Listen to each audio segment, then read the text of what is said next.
Hello friends, मैं Dixit sir स्वागत करता हूं आप सभी का गुरु कृपा पाठशाला में।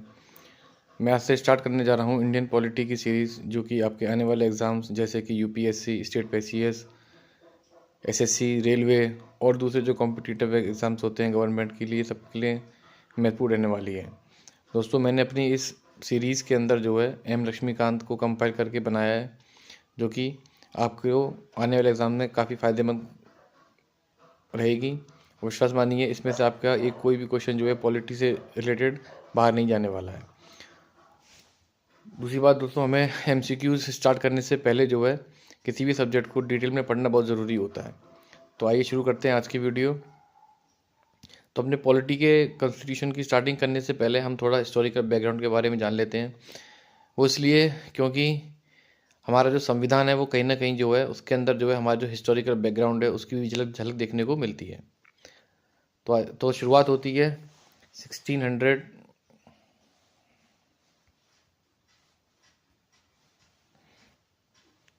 शुरुआत होती है 31 दिसंबर 1600 से, जो ईस्ट इंडिया कंपनी बनाई जाती है ये रॉयल चार्टर के थ्रू, जिसके अंदर की लेजिस्लेटिव पावर्स और मोनोपोली दी जाती है ईस्ट इंडिया कंपनी को कि वो इंडिया के अंदर ट्रेड कर सके।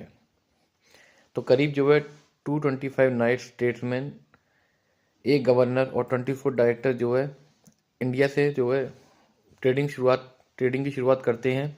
Cotton, silk, indigo, dye, sugar, salt, spices, इन सब की। और एक छोटा सा सेंटर वो स्टेब्लिश करते हैं सूरत में 1608 में। इसके बाद वो अपनी पहली फैक्ट्री सेटअप करते हैं 1611 में मसूलीपट्टनम में, जबकि दूसरी फैक्ट्री सेटअप करते हैं 1612 में सूरत में। इसके बाद जो है एक स्मॉल बैटल ऑफ सवाली हुआ था, जो कि ईस्ट इंडिया कंपनी और पोर्टुगीज के बीच में हुआ था 1612 में, जो कि नींव रखती है हमारे इंडियन सब कॉन्टिनेंट में मॉडर्न नेवी की। एक डिप्लोमेट हुआ करते थे थॉमस रो, जो कि जहांगीर की कोर्ट में आते हैं और एक कमर्शियल ट्रीटी को अरेंज करते हैं, जिसमें उनको एक्सक्लूसिव राइट्स दे दिए जाते हैं सूरत के अंदर। और जहांगीर जो है एक फरमान उनको जारी कर देते हैं। फरमान मतलब क्या? फरमान मतलब उनको एक राइट्स दे दिए जाते हैं कि जो है सूरत में जो है अपना बिना किसी प्रॉब्लम के ट्रेड कर सकते हैं। फिर उसके बाद जो है वो कई सारे ट्रेडिंग पोर्ट इस्टेब्लिश करते हैं, जैसे 1619 में सूरत में, मद्रास में करते हैं 1639 में, बॉम्बे में करते हैं 1668 में, कलकत्ता में करते हैं 1690 में, और जबकि 1634 में जो है शाहजहाँ अपने इन फरमान को जो है, इन राइट्स को जो है बंगाल तक एक्सटेंड कर देते हैं। उसके बाद होता क्या है कि ब्रिटिशर्स इन राइट्स का जो है काफ़ी मिसयूज़ करने लगते हैं और टैक्स देना बंद कर देते हैं, जिसके बाद जो है बंगाल के जो नवाब थे वो जो है फोर्ट विलियम को सीज कर देते हैं, और उसके अंदर जो है करीबन 146 लोगों में से 123 लोगों की जान चली जाती है, जिसको हम ब्लैक होल ट्रेजिडी के नाम से जानते हैं। बस इसी ट्रेजिडी के बाद से जो है भारत का पूरा इतिहास बदल जाता है। और फिर 1757 में बैटल ऑफ प्लासी होती है रॉबर्ट क्लाइव में और सिराजुद्दौला के बीच में, जो कि बंगाल के नवाब हुआ करते थे। तो मीर जाफर की हेल्प से रॉबर्ट क्लाइव जो है सिराजुद्दौला को हरा देते हैं और बंगाल के नए गवर्नर बन जाते हैं 3 साल के लिए। फिर उसके बाद 1760 में जो है मीर कासिम आते हैं, जो कि मीर जाफर का दामाद होता है, और फिर वो बंगाल का नवाब बनता है। इस हिस्ट्री के बारे में हम जो है जब हिस्ट्री वाला सीरीज स्टार्ट करेंगे तब डिटेल में जाएंगे, लेकिन फिलहाल आप जो है मोटा मोटा जो है इतना याद रखिए। इसके बाद 1764 में शाह आलम सेकंड आते हैं, जो कि हेक्टर मुन्नो की हेल्प से जो है मीर कासिम को डिफीट करते हैं, किसमें? बैटल ऑफ बक्सर में। तो शाह आलम सेकंड जो है नवाब बनते हैं और दीवानी राइट्स जो है अंग्रेज़ों को दे दिए जाते हैं। दीवानी राइट्स मतलब कि अब जो ब्रिटिशर जो थे, ईस्ट इंडिया कंपनी जो थी, वो शाह आलम सेकंड के बिहाफ पर, एम्परर के बिहाफ पर जो है ईस्टर्न प्रोविंसेस के अंदर जो है अपना टैक्स कलेक्ट कर सकते हैं। फिर इसके बाद जो है, अब जैसा कि आपको पता ही होगा कि जो है भारत के अंदर कंपनी रूल रहा है 1773 से लेकर 1858 तक, और इसके बाद जो है क्राउन रूल स्टार्ट होता है। तो इस कंपनी रूल के दौरान जो है ब्रिटिशर्स कई सारे एक्ट लेकर आते हैं, जिससे कि जो कि इनके बारे में पढ़ना हमारे लिए बहुत ज़रूरी है। डिटेल में तो हम इसको मॉडर्न हिस्ट्री वाले पोर्शन में पढ़ ही लेंगे, लेकिन अभी इसलिए ज़रूरी है क्योंकि हमारे संविधान के अंदर जो है इन्हीं एक्ट का कुछ ना कुछ अंश, कुछ ना कुछ झलक हमें देखने को मिलती है। तो पहला एक्ट जो आता है रेगुलेटिंग एक्ट 1773 में, जो कि पहला स्टेप था ब्रिटिश गवर्नमेंट का, जिससे कि जो ईस्ट इंडिया कंपनी को जो है रेगुलेट कर सके, किसके थ्रू, कोर्ट ऑफ डायरेक्टर्स के थ्रू। और जब अब जो है गवर्नर जनरल ऑफ बंगाल जो है बन जाते हैं governor general of Bengal, governor of Bengal बन जाते हैं गवर्नर जनरल ऑफ बंगाल। और पहले गवर्नर जनरल बंगाल कौन थे हमारे, वॉरेन हेस्टिंग्स। इसी एक्ट के दौरान जो है बॉम्बे और मद्रास को जो है प्रेसिडेंसी सबऑर्डिनेट बना दिया जाता है।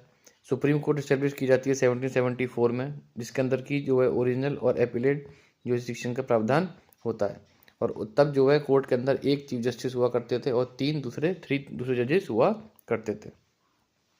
इसके बाद आता है हमारा पिट्स इंडिया एक्ट। ये जो है कमर्शियल और पॉलिटिकल फंक्शंस होते हैं कंपनी को, इनको अलग करता है। एक डुअल गवर्नमेंट की इस्टेब्लिशमेंट होती है जो कि कोर्ट ऑफ डायरेक्टर्स को अलाउ करती है कि वो कमर्शियल अफेयर्स को मैनेज करें। और एक न्यू बॉडी बनाई जाती है, बोर्ड ऑफ कंट्रोल। उसके अंदर 6 मेंबर होते हैं उसको सुपरवाइज करने के लिए।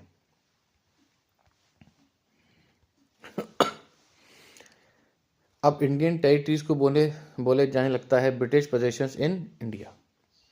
अब इसके बाद क्या होता है कि आता है चार्टर एक्ट 1813। इस एक्ट के बाद से जो है जो ईस्ट इंडिया कंपनी की मोनोपोली थी इंडिया के अंदर वो ख़त्म हो जाती है, सिर्फ चाय को छोड़कर और चाइना में ट्रेड को छोड़कर। अब जो है जितने भी ब्रिटिशर्स थे उनके लिए ओपन हो जाता है इंडिया में ट्रेड करने के लिए। दूसरा, क्रिश्चियन मिशनरीज को जो है अलाउ किया जाता है कि वो इंडिया में आएँ। उनका पर्पस, अंग्रेज ऐसा बोलते हैं कि उनका पर्पस ये था कि वो लोगों को एनलाइटन करें, लोगों को सिखाएं, क्योंकि वो ये सोचते थे कि इंडिया के लोग जो है वो कुछ नहीं जानते, ये गंवार हैं। दूसरा, इसके बाद जो है वेस्टर्न एजुकेशन का सिस्टम भी इंडिया में शुरू होता है और जो ब्रिटिश टेरिटरीज के जो लोग इंडिया में रह रहे थे उनको भी जो है उनको पढ़ाने के लिए जो है वेस्टर्न एजुकेशन का भी इंडिया के अंदर इंक्रीमेंट किया जाता है। फिर आता है चार्टर एक्ट 1833, जो कि फाइनल स्टेप था सेंट्रलाइजेशन की तरफ। अब गवर्नर जनरल ऑफ बंगाल जो है वो गवर्नर जनरल ऑफ इंडिया बन जाते हैं। और पहले गवर्नर जनरल ऑफ इंडिया कौन थे हमारे, लॉर्ड विलियम बेंटिक। इन्हीं के पास जो है सारी सिविल और मिलिट्री पावर्स होती हैं। अब ईस्ट इंडिया कंपनी जो है पूरी तरीके से एडमिनिस्ट्रेटिव बॉडी बन जाती है और उनकी कमर्शियल एक्टिविटी जो है ख़त्म हो जाती है। इसके बाद आता है हमारा चार्टर एक्ट 1853। ये जो है लेजिस्लेटिव और एग्जीक्यूटिव फंक्शंस जो गवर्नर जनरल काउंसिल के उनको अलग करता है। इसके अलावा जो है 6 नए मेंबर जो है ऐड किए जाते हैं, लेजिस्लेटिव काउंसलर जिनको बोला जाता है। और उनको जो है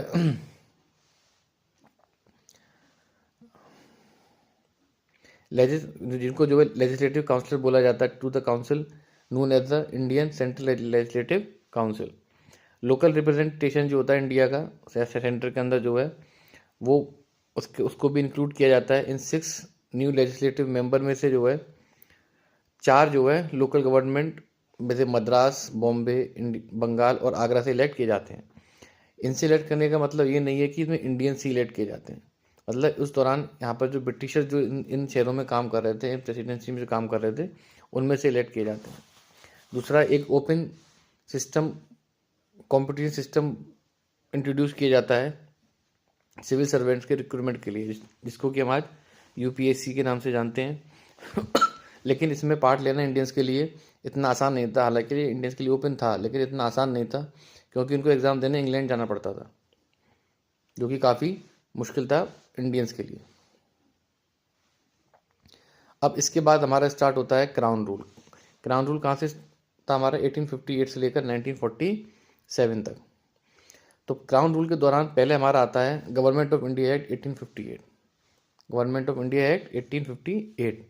जब 1857 का रिवॉल्ट हुआ था, तो 1857 का रिवॉल्ट हुआ था, तो इसके बाद से जो है ऐसा कहने जाने लगा कि अब हम जो है गुड गवर्नमेंट के लिए मतलब एक अच्छा शासन लेकर आएंगे, इसलिए जो ईस्ट इंडिया कंपनी को रिप्लेस कर दिया जाता है और क्राउन रूल स्टार्ट हो जाता है। मतलब इंग्लैंड में बैठी महारानी जो है डायरेक्ट यहाँ से अपना काम करते हैं। और गवर्नर जनरल ऑफ बंगाल जो थे अब वो बन जाते हैं वाइसरॉय ऑफ इंडिया। और पहले वाइसरॉय ऑफ इंडिया हमारे कौन थे? लॉर्ड कैनिंग, जो कि डायरेक्ट रिप्रेजेंटेटिव थे किसके? ब्रिटिश क्राउन के। और इस तरीके से वो जो है डुअल गवर्नमेंट को भी एंड कर देते हैं, board of control and control of directors. उसके बाद सेक्रेटरी ऑफ स्टेट हुआ करते थे, जो कि ब्रिटिश कैबिनेट के मेंबर होते थे और रेस्पॉन्सिबल रहते थे किसके लिए? ब्रिटिश पार्लियामेंट के लिए। एक 15 मेंबर की काउंसिल बनाई जाती है इंडिया के अंदर, जो कि सेक्रेटरी ऑफ स्टेट को जो है असिस्ट करते हैं। इसके बाद आता है हमारा इंडियन काउंसिल एक्ट 1861। ये क्या कहता है? इसके अंदर जो है viceroy, it provided the viceroy कुछ इंडियंस को नॉमिनेट करते हैं एज नॉन ऑफिशियल मेंबर, जिससे कि अपने काउंसिल को वो एक्सपेंड कर सकें। जो 3 नॉमिनेटेड इंडियंस थे वो कौन थे? Raja of Banaras, Maharaja of Patiala and sir Dinkar Rao. दूसरा, इसके अंदर लेजिस्लेटिव काउंसिल्स की इस्टेब्लिशमेंट होती है बंगाल में, नॉर्थ वेस्टर्न प्रोविंसेस में, पंजाब में। किन किन ईयर में? 1862 में, 1886 में और 1897 में। मतलब बंगाल में 1862 में, नॉर्थ वेस्टर्न में 1886 में और पंजाब में 1897 में। दूसरा, ये जो है वाइसरॉय को एम्पावर करता है कि जो है बिजनेस के रूल्स बना सकते हैं और ऑर्डिनेंस को इशू कर सकते हैं कोई इमरजेंसी के दौरान। एक इंडियन काउंसिल एक्ट आता है जिसको कि हम मॉडल मिंटो रिफॉर्म के नाम से जानते हैं 1907 में। इसके अंदर जो नंबर ऑफ मेंबर्स है लेजिस्लेटिव काउंसिल के, वो जो है 16 से बढ़ाकर 60 कर दिए जाते हैं और एक सेपरेट इलेक्टोरल्स इंट्रोड्यूस किया जाता है मुस्लिम्स के लिए। और लॉर्ड मिंटो जो है उनको बोला जाता है फादर ऑफ कम्युनल इलेक्टोरेट। क्या बोला जाता है? Father of communal electorate.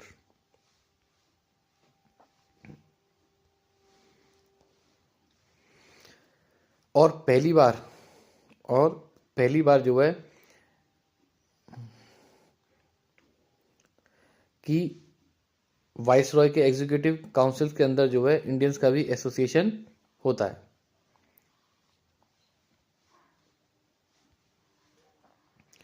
इसके अलावा सत्येंद्र प्रसाद सिन्हा वो पहले इंडियन थे जिन्होंने जो है वाइसरॉय की एग्जीक्यूटिव काउंसिल को ज्वाइन किया था और उनको जो है as a law member appoint किया जाता है। इसके बाद आता है हमारा गवर्नमेंट ऑफ इंडिया एक्ट 1919, जिसको हम जो है मॉन्टेग्यू क्लेम्सफोर्ड रिफॉर्म भी बोलते हैं। इसके अंदर सेंट्रल और प्रोविंशियल लेजिस्लेचर्स को ऑथराइज किया जाता है लॉ बनाने के लिए अपने अलग अलग रेस्पेक्टिव सब्जेक्ट पर। फिर इसको फर्दर डिवाइड किया जाता है प्रोविंशियल सब्जेक्ट को। इनको ट्रांसफर सब्जेक्ट में administered by the governor with the aid of ministers responsible to the legislative council and reserve subject administered by the governor and executive council without being responsible to the legislative council. इसका मतलब ये है कि इसको दोबारा से divide किया जाता है प्रोविजनल सब्जेक्ट में, प्रोविजनल सब्जेक्ट को ट्रांसफर्ड सब्जेक्ट में, जिनको कि गवर्नर एडमिनिस्टर करता है किसकी एड से? मिनिस्टर्स की एड से, जो कि लेजिस्लेटिव काउंसिल के लिए रिस्पॉन्सिबल रहते हैं। जबकि रिजर्व सब्जेक्ट जो थे वो जो है गवर्नर एडमिनिस्टर करता है किसकी वजह से? किसकी हेल्प से? अपनी एग्जीक्यूटिव काउंसिल की हेल्प से, विदाउट बीइंग द और ये जो है अपने लेजिस्लेटिव काउंसिल के लिए रिस्पॉन्सिबल नहीं होते हैं। पहली बार जो है बाई कैमरलिज्म का प्रावधान इसके अंदर इंट्रोड्यूस किया जाता है। डायरेक्ट इलेक्शंस होते हैं हमारे देश के अंदर। इसके अंदर कम्युनल रिप्रेजेंटेशन को जो है एक्सपेंड किया जाता है, सिख, क्रिश्चियन, एंग्लो इंडियंस और मुस्लिम्स को भी इंक्लूड किया जाता है। एक central public service commission set up करते हैं 1926 में, requiring for the recruitment of civil servant, जिसको कि हमारे यूपीएससी नाम से जानते हैं। इसके बाद आता है हमारा गवर्नमेंट ऑफ इंडिया एक्ट 1935। ये जो है सबसे बड़ा एक्ट था, डिटेल डॉक्यूमेंटेड एक्ट था। इसके अंदर 321 सेक्शंस थे और 10 शेड्यूल्स थे। ये जो है सेंटर और यूनिट की पावर को जो है ये जो है divide the power between centre and unit in terms of centre और यूनिट की पावर को डिवाइड करता है 3 लिस्ट में, जिसको बोलते हैं फेडरल लिस्ट, प्रोविंशियल लिस्ट और कॉन्करेंट लिस्ट, जो कि रेसिडुअरी पावर प्रोवाइड कराता है वाइसरॉय वर गिवन, जबकि रेसिड्यूरी पावर किसके पास थी, वाइसरॉय के पास। इसके अंदर जो है बाईकैमरलिज्म को इंट्रोड्यूस किया जाता है, किसमें, बंगाल में, बॉम्बे में, मद्रास में, बिहार में, असम में और यूनाइटेड प्रोविंसेस में। इसमें से 11 provinces and provide separate electrode, और जो 11 प्रोविंसेस थे उसके अंदर से जो है इन 6 के अंदर जो है बाईकैमरलिज्म प्रोवाइड किया जाता है, जबकि एक सेपरेट इलेक्टोरेट किया जाता है किसके लिए, एससीज और एसटीज के लिए। आरबीआई इस्टेब्लिश की जाती है करेंसी और क्रेडिट को कंट्रोल करने के लिए। फेडरल कोड इस्टेब्लिश की जाती है 1937 में। इसके बाद हमारा आता है इंडियन इंडिपेंडेंस एक्ट 1947। तो 20 फरवरी 1947 को जो है ब्रिटिश प्राइम मिनिस्टर क्लेमेंट एटली ये डिक्लेयर करते हैं कि ब्रिटिश रूल जो है अब इंडिया के अंदर 30 जून 1948 तक जो है एंड हो जाएगा। तो 3 जून 1947 को जो है माउंटबेटन प्लान आता है, उसको एक्सेप्ट किया जाता है कि 2 इंडिपेंडेंट डोमिनियंस बनाए जाएंगे, इंडिया और पाकिस्तान। और इन दोनों देशों को ये अधिकार होगा कि वो जो है ब्रिटिश कॉमनवेल्थ का पार्ट होते हैं या नहीं होते। ठीक। दूसरा में ये भी उनको आज़ादी दी जाती है, जो प्रिंसली स्टेट थी वो जो है या तो इंडिया को ज्वाइन करें या फिर पाकिस्तान को ज्वाइन करें या फिर खुद ही इंडिपेंडेंट रहें। तो दोस्तों यहाँ तक था हमारा इंट्रोडक्शन हमारा संविधान बनने से पहले। यहाँ से हमारी स्टार्ट होता है मेकिंग ऑफ द कॉन्स्टिट्यूशन, हमारा संविधान कैसे बना। तो यहाँ से हम इसको अपनी नेक्स्ट क्लास में स्टार्ट करेंगे। तो दोस्तों अगर आपको मेरा ये लेक्चर समझ में आया हो तो प्लीज़ ज़्यादा से ज़्यादा लोगों तक इसको पहुँचाएँ, चैनल को सब्सक्राइब करें, वीडियो को शेयर करें ताकि इसका बेनिफिट मिलता जाए, सभी बच्चे इसका फ़ायदा उठा सकें। मैं बस यही कहना चाहूँगा कि अब काफ़ी सारे स्टूडेंट क्या करते हैं, डायरेक्ट एमसीक्यूज़ करना शुरू करते हैं। काफ़ी सारे टीचर्स भी जो डायरेक्ट एमसीक्यूज़ कराते हैं, लेकिन एमसीक्यूज़ स्टार्ट करने से पहले जो है एक डिटेल्ड सब्जेक्ट को पढ़ना बहुत ज़रूरी होता है। तो दोस्तों मैं अपनी वीडियो को इधर ही समाप्त करता हूँ। मिलते हैं अपनी नेक्स्ट वीडियो में द मेकिंग ऑफ कॉन्स्टिट्यूशन के साथ। Thank you so much.